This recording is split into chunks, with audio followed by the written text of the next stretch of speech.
In the morning when I rise, give me Jesus.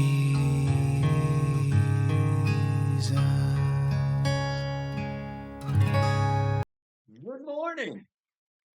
Fig trees are supposed to bear figs. That's just the reality. Apple trees are supposed to bear apples. And believing believers are supposed to bear the fruit of the Spirit because God's Spirit, Holy Spirit Himself, lives on the inside of every real Christian, every believing believer. Oh, Dan Moeller says, if you squeeze an orange, what do you expect to come out? And the answer is orange juice. Well, if you squeeze a Christian, a real Christian, what should come out? Love, joy, peace, patience, kindness, goodness, gentleness, faithfulness, self-control. The fruit of the Spirit should be coming out because real Christians bear the fruit of God. The fruit that can't help but come because the love of God is the foundation of that person. Well, that's what we saw yesterday. I don't know if that's the fullness of what Jesus was saying here. I confess I don't fully grasp what he was talking about, but I do know that a real believing believer should be bearing the fruit of the Spirit. Well, today we're going to see what Jesus did when he went into the temple. We're in Mark 11, and I'm going to read verses 15 through 18.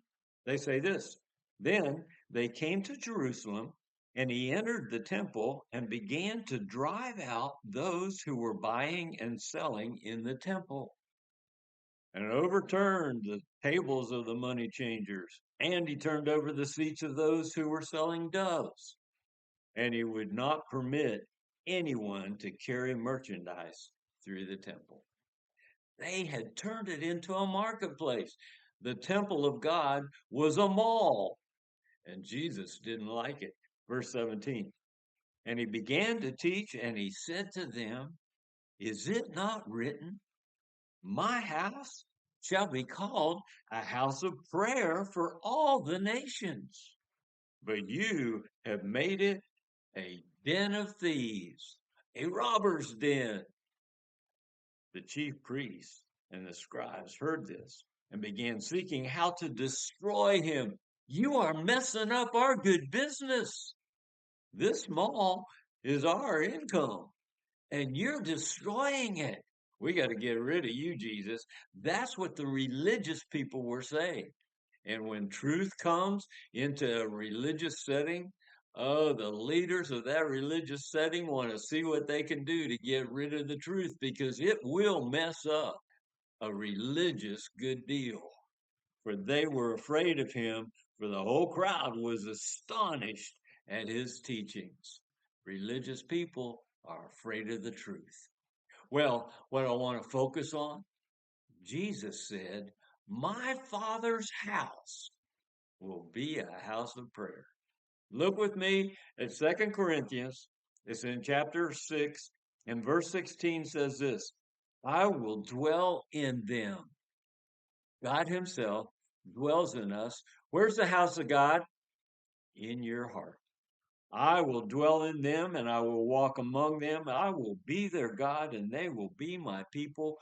Folks, your heart is the house of God. Your heart is to be a house of prayer.